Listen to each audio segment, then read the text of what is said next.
세상의 모든 종교와 기독교와의 본질적인 차이를 가르는 가장 큰 게 무엇이냐? 이 세상에 많은 종교가 있고 또 철학도 있고 그런데요. 그것을 분명하게 갈라주는 것은 사람이 하나님을 찾아 나서는 것이 바로 이 세상의 종교라고 할 수가 있어요.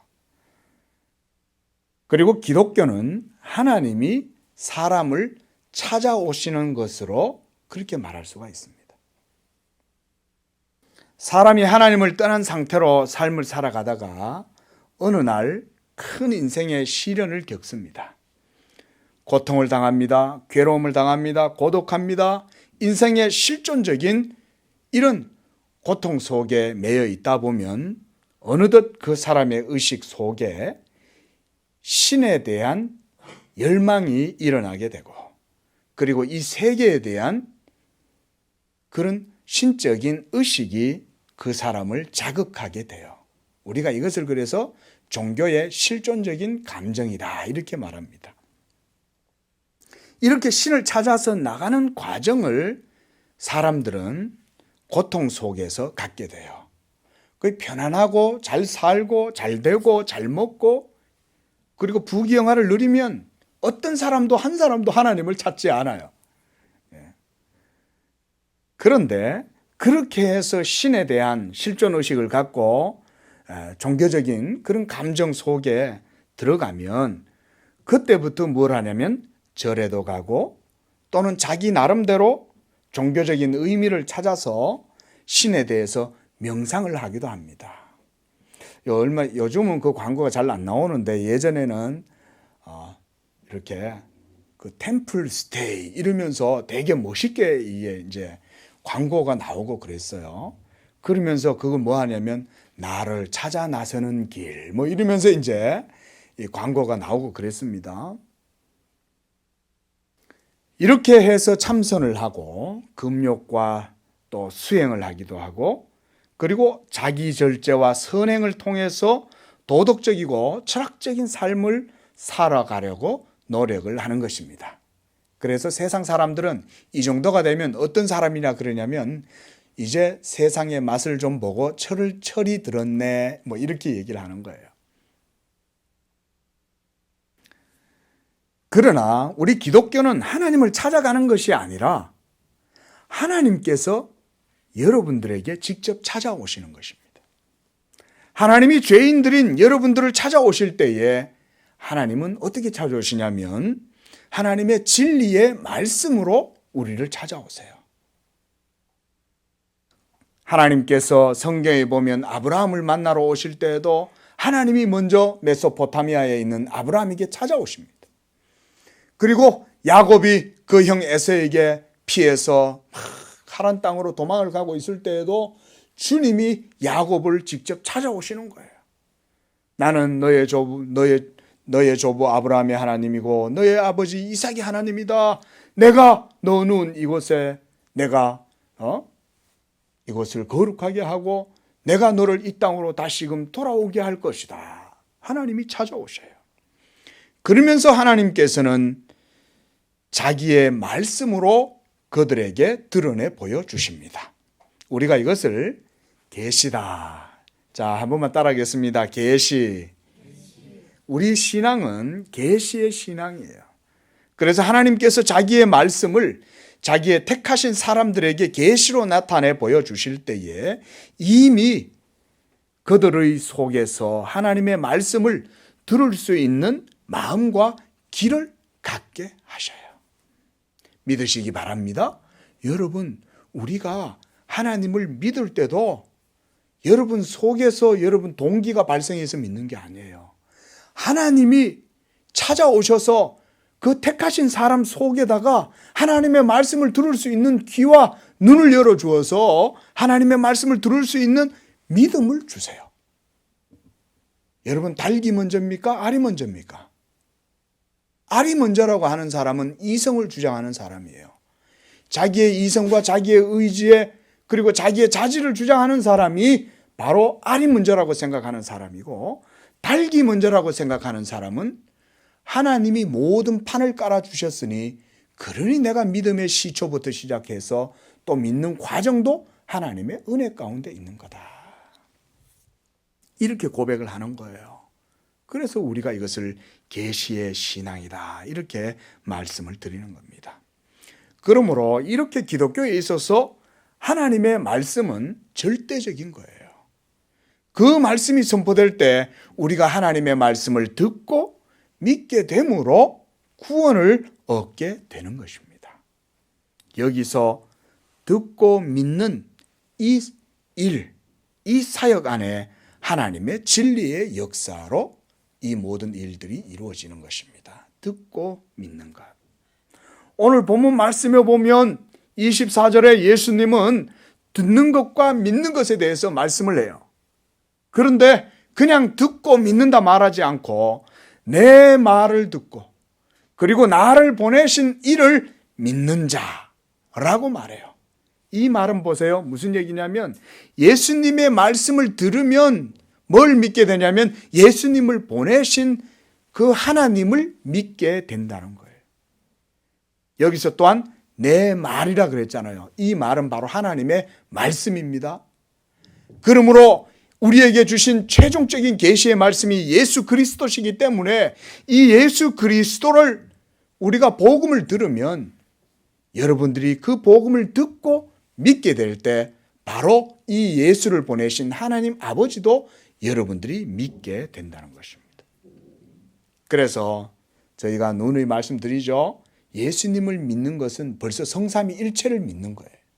예수님을 보내신 하나님을 믿고 또한 그 믿는 자 속에 성령이 역사하셔서 그 예수에 대한 믿음을 여러분 속에 만들어 주시는 성령 하나님에 대한 믿음도 이 믿음의 고백 속에 벌써 다 들어가 있는 거예요.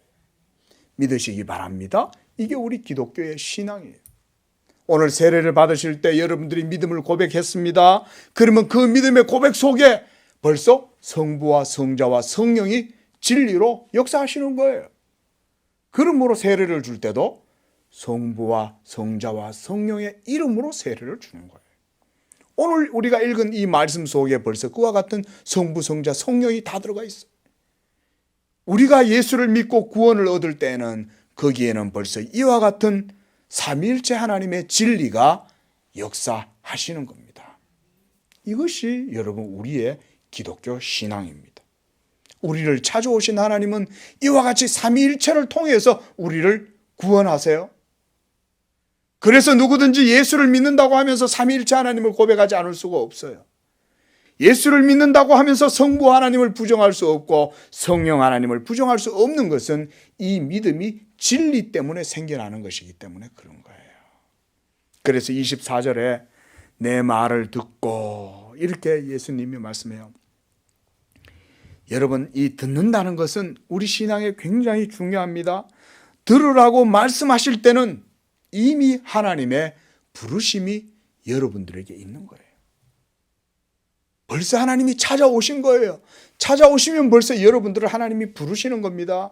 그 속에서 여러분들에게 뭐라고 말씀하시냐? 내 말을 들으라 라고 말하는 거예요. 그러면 여러분 속에 성령이 역사하셔서 주님의 음성을 들을 수 있는 귀를 열어주신다. 그래서 듣는다는 것은 먼저 겸손한 마음이 있어야 돼요. 여러분, 부모님이 아무리 얘기해도 폐를 나는 그 부모의 말을 안 들어요. 하나님과 사람과의 관계도 마찬가지예요. 하나님의 말씀이 들릴 때 마음이 겸손하고 온유하지 못하면 목사가 설교를 아무리 유창하게 잘하고 진리에 대해서 하늘의 진리를 아무리 말해도 그것이 그 사람의 영혼에 유익이 되지 않습니다. 그러므로 오늘 여기서 주님이 내 말을 듣고 할 때는 그 속에 여러분들을 겸손함으로 요청하는 거예요. 하나님이 찾아오셔서 여러분들을 부를 때 우리의 마음의 자세는 먼저 겸손함이에요. 주여 말씀하시옵소서 제가 듣겠나이다. 믿으시기 바랍니다.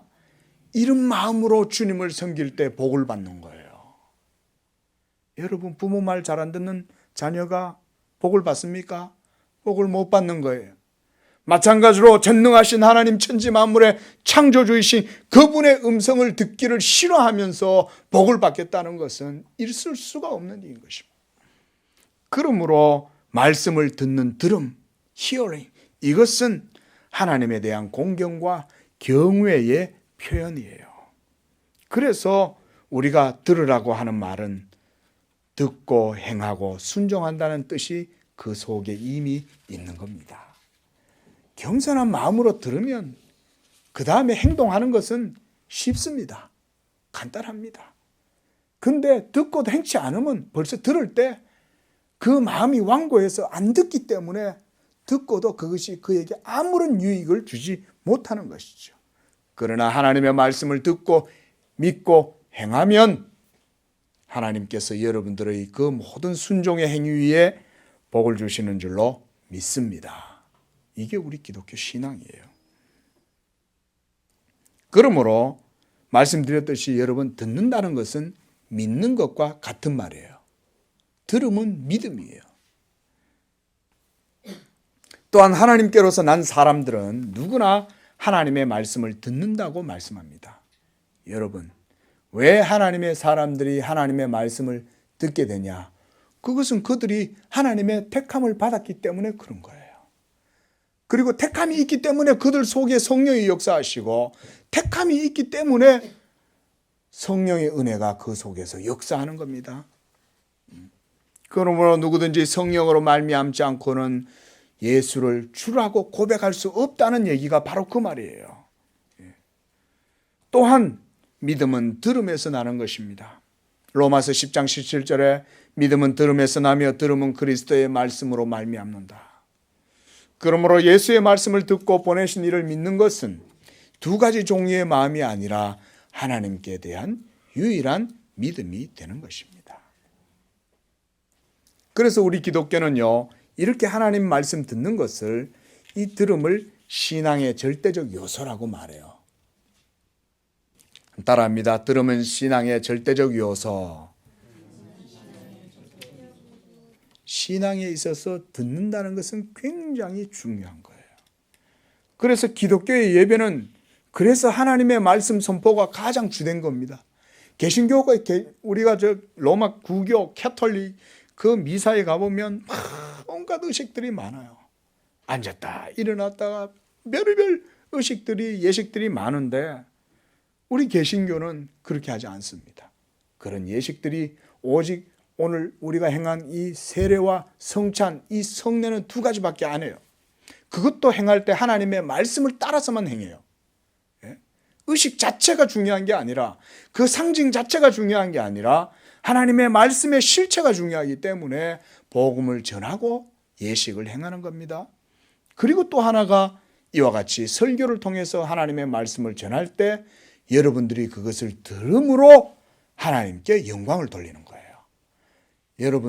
여러분들이 헌금을 많이 예배 시간에 들어올 때 헌금한다고 하나님이 그 헌금으로 영광 받는 거 아닙니다.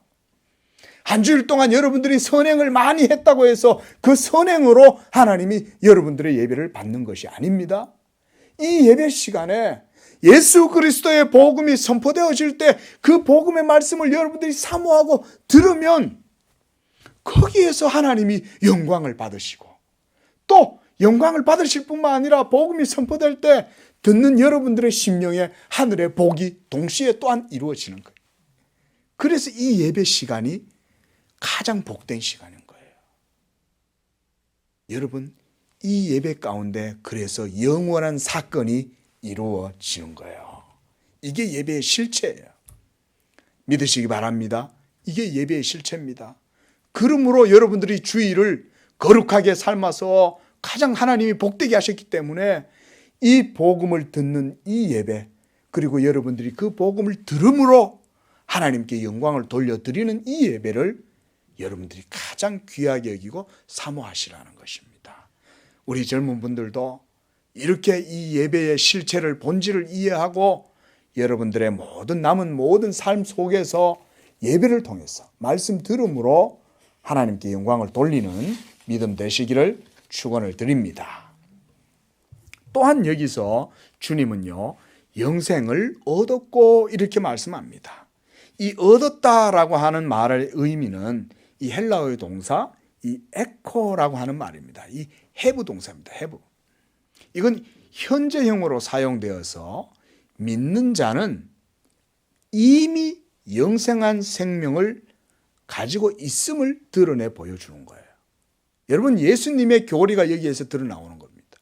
예수님이 믿음을 뭐라고 말하냐면 믿는 자는 이미 벌써 영생을 가졌다 이렇게 말합니다.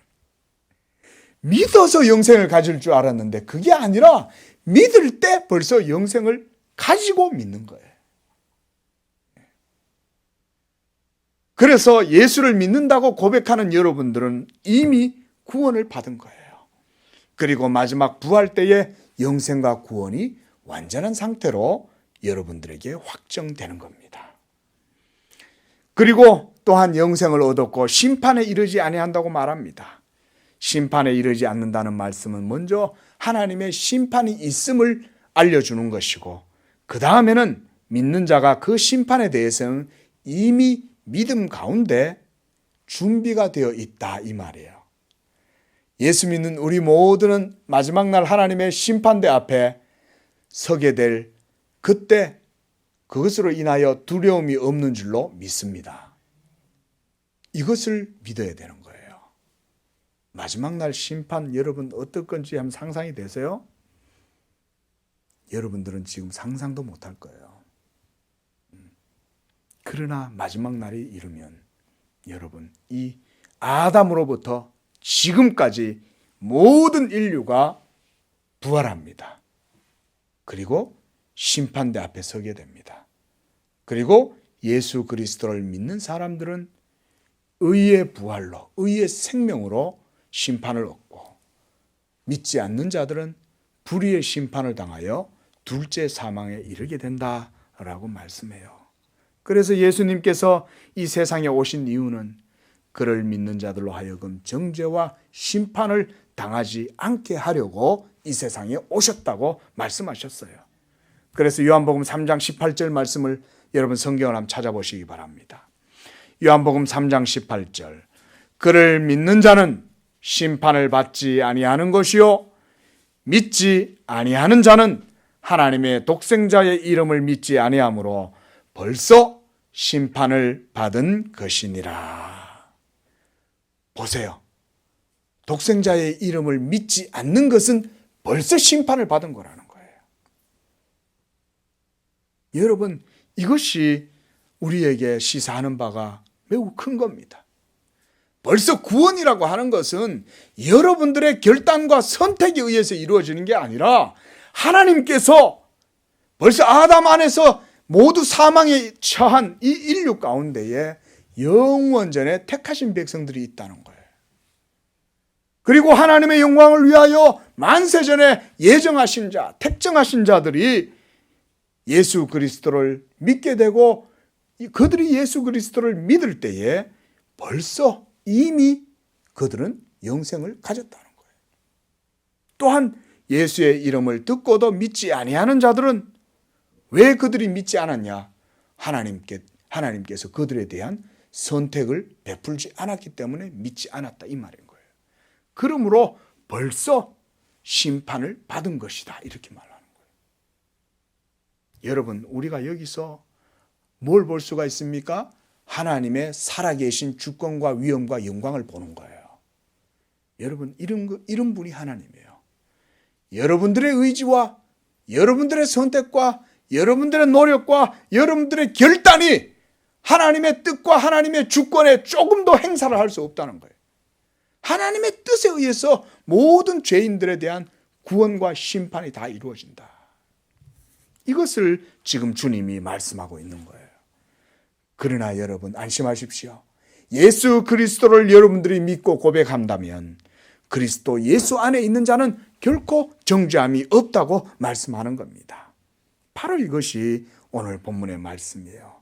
그래서 그들은 사망에서 생명으로 옮겼느니라. 이 옮기다 이 말도 여러분 현재 완료형이에요. 메타바이노 이 말은 장소를 옮기는 것뿐만 아니라 상태의 변화도 의미해요.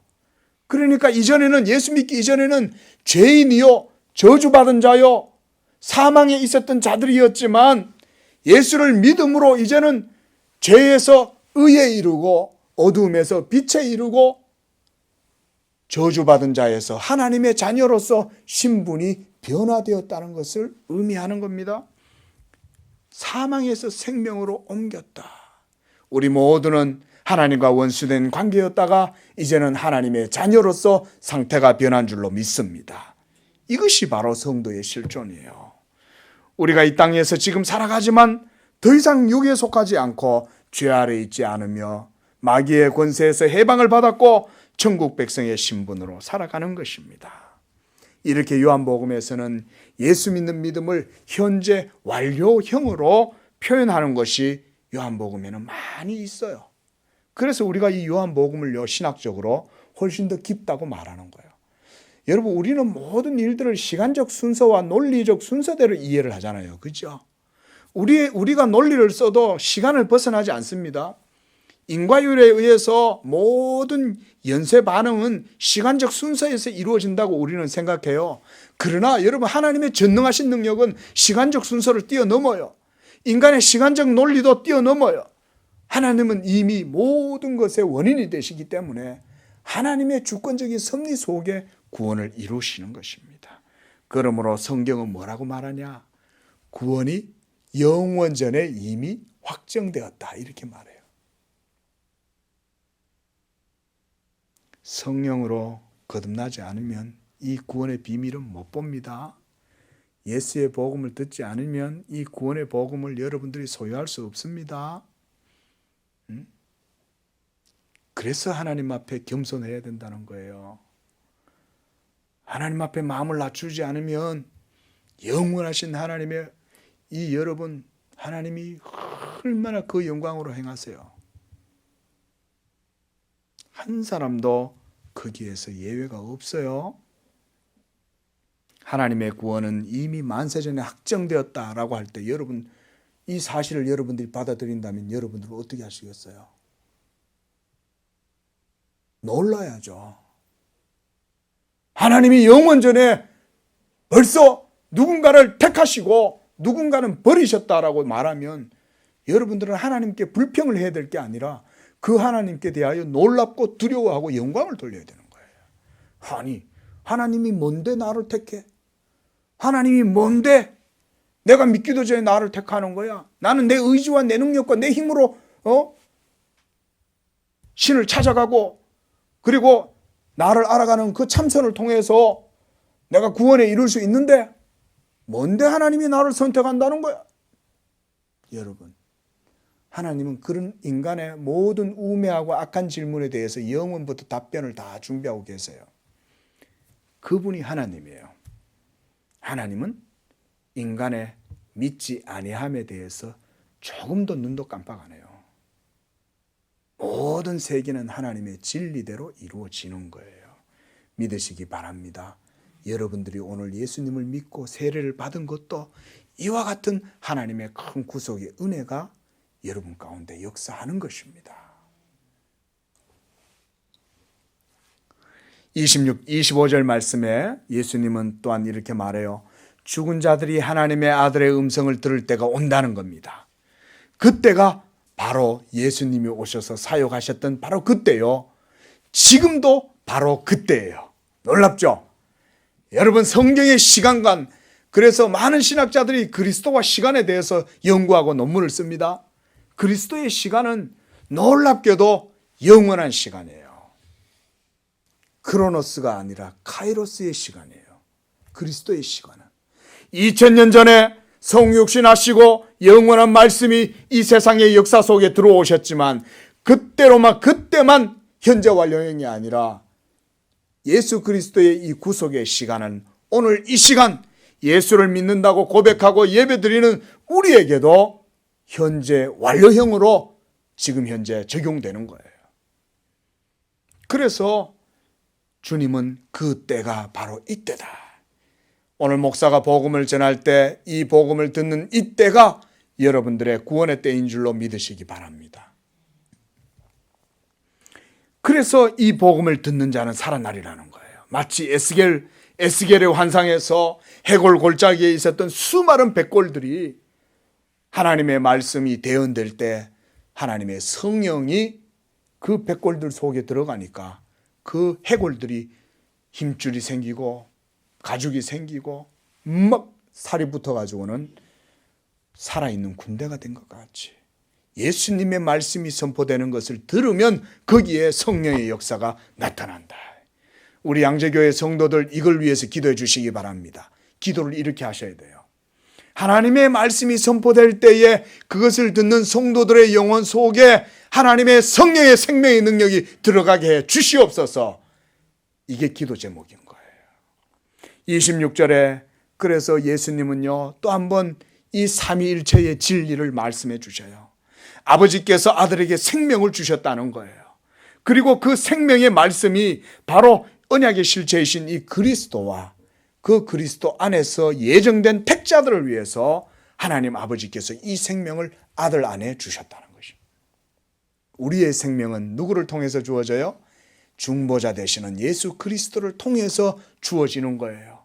누가 주셔요? 그 생명을 하늘의 아버지, 하늘 아버지께서 주시는 것입니다.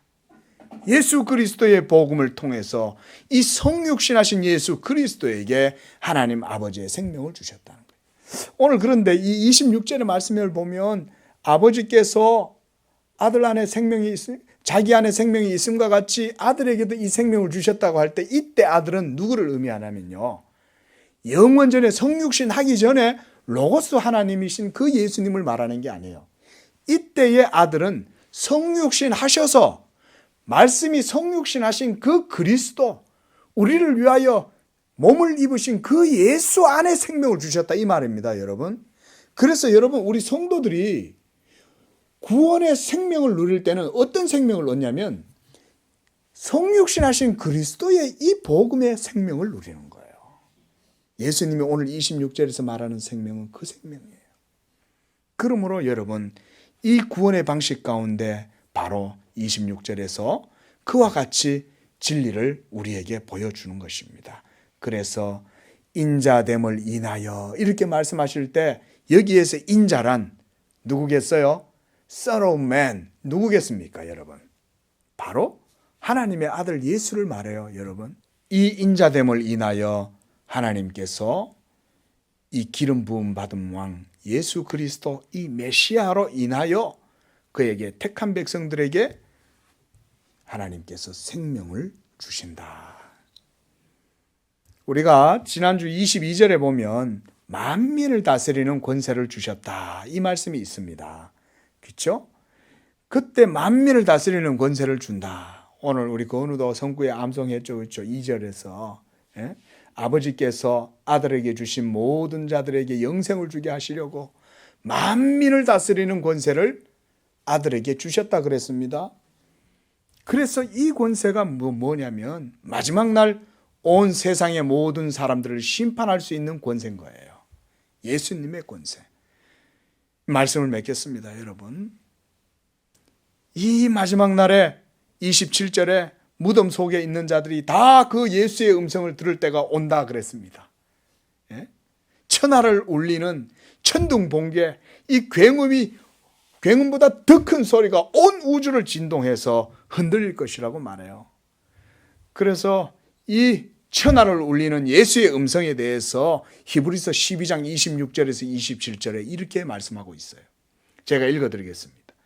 그때에는 그 소리가 땅을 진동하였거니와 이제는 약속하여 이르시되 내가 또 한 번 땅만 아니라 하늘도 진동하게 될 것이다. 이 또 한 번이라 하시면 진동하지 아니하는 것을 영존하게 하기 위하여 진동할 것들 곧 만드신 것들이 변동될 것을 나타내심이라 그랬어요. 무슨 얘기냐면 하나님이 창조하신 이 모든 세계가 이 가운데 범죄와 타락으로 저주가 물들어 있는 이 세계가 하나님이 막 뒤흔들어 가지고 어떻게 하냐면 땅을 흔들어 갖고 이 모든 세계를 변화시키겠다는 거예요. 어떻게? 하나님의 말씀으로 변화시키겠다. 말씀으로 변화시키면 이 모든 만물 속의 모든 죄와 저주와 사망이 다 사라지는 거예요. 사모하실 수 있기를 바랍니다. 예수 믿는 사람들은 이 땅에서 살면서 그걸 사모하면서 살아가는 것입니다. 그래서 고린도전서 15장 51절에서 그렇게 사도가 말해요. 보라, 내가 너희에게 비밀을 말하노니 우리가 다 잠잘 것이 아니요 나팔 순간 마지막 나팔에 순식간에 호련히 변화되리라. 믿으시기 바랍니다. 사랑하는 성도 여러분, 이 구속의 은혜가 예수 믿는 여러분들 모두 가운데 충만하게 임하시기를 주의 이름으로 축원합니다.